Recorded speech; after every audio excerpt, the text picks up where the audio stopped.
El garaje de la Guy Ponty de París, realizado por Perret en 1905, siempre ha sido destacado, con razón, por la historiografía como una de las obras pioneras del movimiento moderno, por la sinceridad mostrada en la utilización de los materiales, haciéndoles protagonistas incluso de una fachada.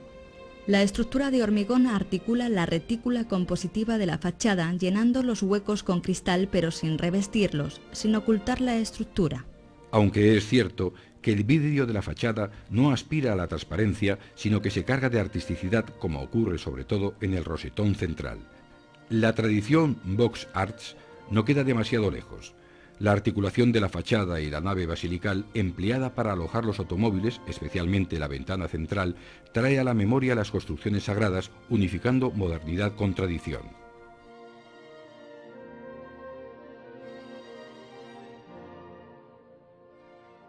La aportación teórica de Bruno Taut a los debates desarrollados en el Congreso del Werkbund en Colonia, fundamentales para entender la construcción de la arquitectura del movimiento moderno, tuvo su colofón en el pabellón del vidrio que construyó en 1914 para la exposición homónima.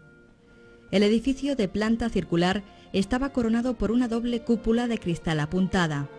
Desde la planta superior podía verse a través de un hueco circular una cascada de vidrio amarillento sobre la que corría el agua.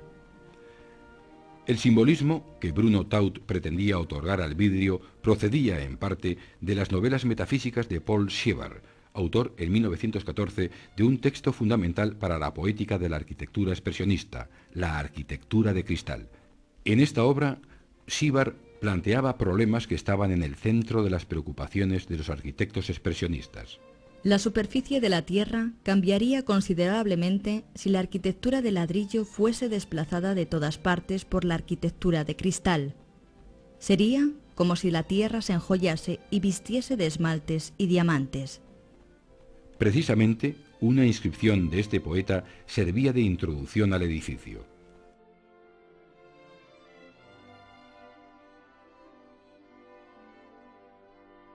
Ninguna obra de Tatlin es tan famosa como su monumento a la Tercera Internacional. Le fue encargado a principios de 1919 por el Departamento de Artes Plásticas del Comisariado de Cultura que había instituido la Revolución Soviética. Presentó el modelo, hoy perdido, en Petersburgo en 1920. El monumento a construir había de realizarse en acero y cristal y alcanzar una altura de 400 metros. Era una torre inclinada que se desarrollaba en espiral, una espiral que marcaba un curioso dinamismo. Este andamiaje monumental sostenía un cuerpo arquitectónico compuesto por un gran cilindro, una pirámide y un segundo cilindro acristalados. El primer cilindro habría de moverse una vez al año sobre su eje y estaba concebido para albergar salas de conferencias y congresos. La pirámide debía girar una vez al mes y estaba destinada a los órganos ejecutivos. Por fin, el cilindro de arriba era el centro de información y giraría sobre sí mismo una vez al día. Desde allí, por medio del telégrafo, el teléfono, radio y altavoces, debían transmitirse noticias, proclamas y manifiestos, y por la noche se proyectarían en una gran pantalla al aire libre las noticias. Con el cielo cubierto podrían proyectarse con un aparato especial palabras emblemáticas y lemas sobre las nubes. El monumento a la Tercera Internacional es un símbolo del mundo utópico en proceso de realización e iluminado por la técnica. Una obra de arte total, en la que desaparecen las diferencias entre arquitectura, escultura y pintura, que se disuelven al integrarse en la utopía extraordinaria de la totalidad inteligente. No era meramente un signo de época representativo, sino un monumento utilitario a la vez que un símbolo del nuevo orden económico.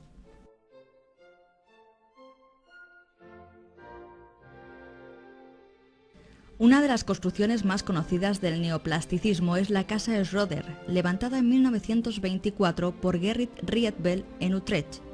El color de la arquitectura, la interpenetración de espacios, la descomposición de volúmenes en planos y la planta libre constituían todo un manifiesto de la nueva arquitectura, si bien es cierto que la pionera lección de Wright no quedaba lejos. En la Casa Schroeder no hay racionalismo, sino voluntad de forma, aspiración a un estilo, a pesar de su radicalismo. Es más, este juguete conceptual más parece un cuadro neoplástico que un edificio. Nace de un cuadrado que Rietveld compone y recompone con colores y planos. Incluso el interior se articula de forma semejante, con accesorios, mobiliario y detalles que reproducen no el espíritu de su inquilino, como en el Art Nouveau, sino la promesa de una utopía, la del arte neoplástico.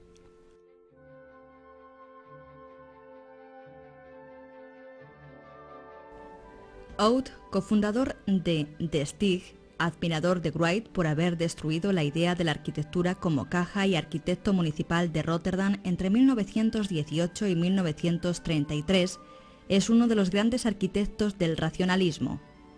En el conjunto residencial Hoek van Holland intenta aplicar los planteamientos de la vanguardia en la metrópoli, con detalles exquisitos como los extremos en rotonda pensados para ubicar pequeñas tiendas de artículos de uso diario o la hilera de viviendas con una acentuación extrema de la horizontalidad. Cuando en 1932 Hitchcock y Johnson codificaron el movimiento moderno en términos de estilo, definieron de esta forma la arquitectura de Oud. La ausencia de pintoresquismo, la estricta horizontalidad de la composición y la simplicidad y coherencia perfectas anunciaban todas ellas la creación consciente de un cuerpo de doctrina estética.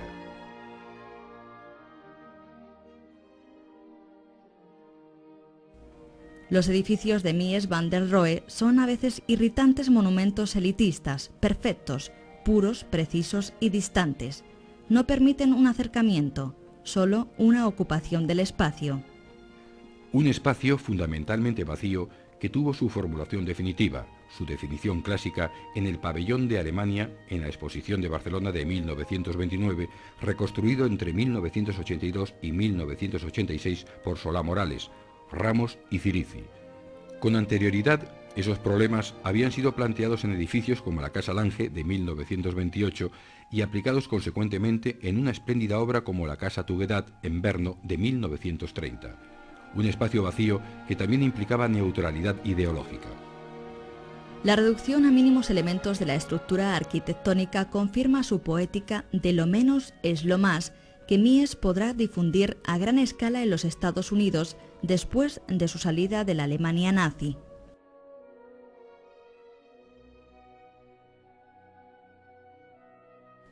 La década de 1930 es la época de mayor madurez de Wright, la época de una de sus obras más célebres, la Casa Kaufmann o Casa de la Cascada, construida en Bear Run, Pensilvania, en 1936.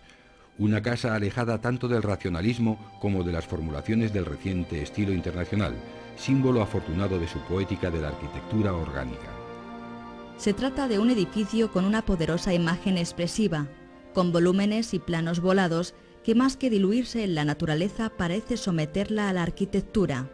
Una casa que no solo está en la naturaleza, sino que como artificio arquitectónico la utiliza para declarar su antinaturalismo. No hay un acuerdo con el ambiente, sino que lo humilla exaltando la voluntad del arquitecto, con una complejidad espacial y volumétrica que solo los materiales parecen fijar en la tierra. La arquitectura no es el manantial de la naturaleza, sino de lo arquitectónico, por mucho que las imágenes parezcan desmentirlo.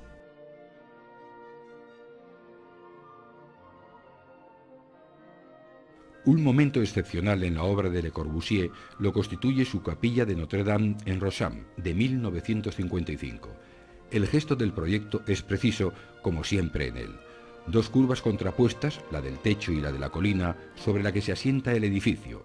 Dentro, la forma de la arquitectura, los materiales, las luces tamizadas por el color neoplástico de las vidrieras, la disposición inclinada del suelo, pretenden dirigir al fiel, también arquitectónicamente, hacia el altar de la Virgen. Una Virgen móvil, como en los aparatos del barroco, que gira según los fieles estén dentro o fuera de la capilla.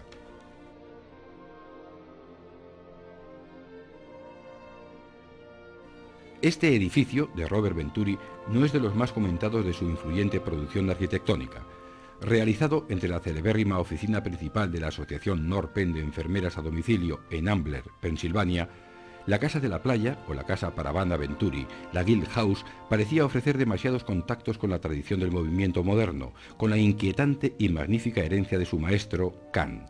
Sin embargo, Ese estar en el límite, sin aparente complejidad ni contradicción formal, sin aventurar un espacio posmoderno, siendo moderno con todas las consecuencias, hacen del edificio Guild House una obra maestra a pesar de su aparente vulgaridad. Casi una arquitectura de barrio con elegantes y pretenciosos detalles que han hecho incluso más fortuna que otras propuestas más complejas del propio Venturi.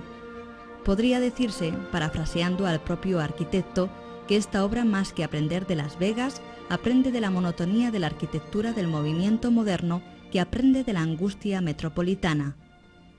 La fachada, de curiosa simetría axial, estaba coronada en un primer momento por una estilizada antena televisiva con la que se hace una irónica referencia a sus habitantes, los ancianos que viven en la residencia.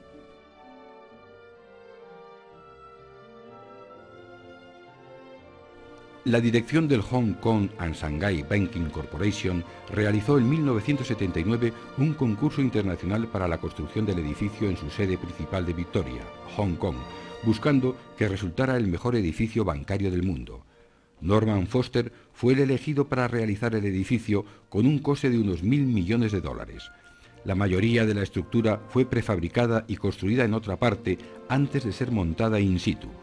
Buena parte de esta estructura se construye en cristal, revelando los funcionamientos interiores del edificio y proporcionando diversas perspectivas. La forma exterior del edificio viene determinada por el empleo de una única estructura de suspensión, evitando así la necesidad de realizar un espacio central en el interior del mismo. El sistema empleado por Foster deriva de la construcción de puentes, dividiendo el edificio en zonas verticales que acogen las diferentes plantas levantadas en acero y hormigón, colgadas en el entramado exterior de acero, fórmula pensada para economizar gastos y acelerar su construcción. Las opiniones se dividen sobre los méritos del edificio, pero es una estructura llamativa tanto por dentro como por fuera.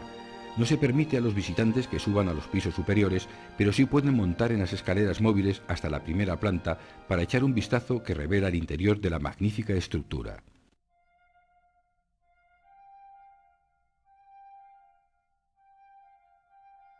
Frank Gehry es el arquitecto que diseña el Museo Guggenheim de Bilbao, uno de los edificios más impactantes de los últimos años del siglo XX. El museo se sitúa en una amplia parcela de 32.500 metros cuadrados a nivel de la ría del Nervión, ocupando el edificio 24.000 metros cuadrados que se levantan hasta los 50 metros. La estructura del edificio está constituida por una serie de volúmenes conectados entre sí, unos en forma ortogonal que se recubren de piedra caliza y otros que están retorcidos y curvados, recubiertos por titanio, uno de los materiales favoritos de Gehry. Ambos volúmenes están combinados gracias a muros cortina realizados en vidrio con los que se consigue una mayor transparencia a la estructura. Una de las novedades del diseño es el empleo del ordenador, creando una espectacular edificación que enlaza con la escultura. En el interior destaca el atrio central que sirve de eje de la construcción, atrio coronado por un lucernario cenital. Desde este atrio se distribuyen los 3 niveles de galerías conectados a través de pasarelas curvilíneas, ascensores y escaleras, como si de una ciudad metafórica se tratara.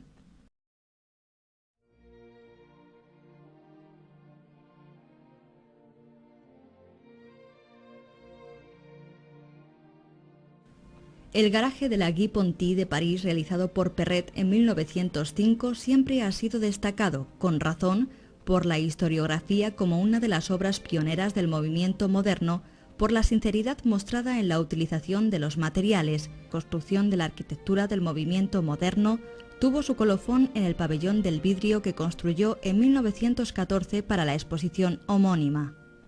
El edificio, de planta circular, estaba coronado por una doble cúpula de cristal apuntada. Desde la planta superior podía verse a través de un hueco circular una cascada de vidrio amarillento sobre la que corría el agua. El simbolismo que, haciéndoles protagonistas incluso de una fachada.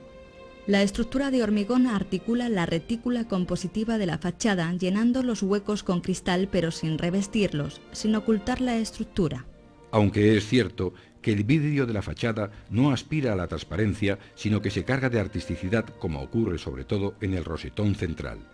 La tradición Box Arts no queda demasiado lejos. La articulación de la fachada y la nave basilical, empleada para alojar los automóviles, especialmente la ventana central, trae a la memoria las construcciones sagradas, unificando modernidad con tradición.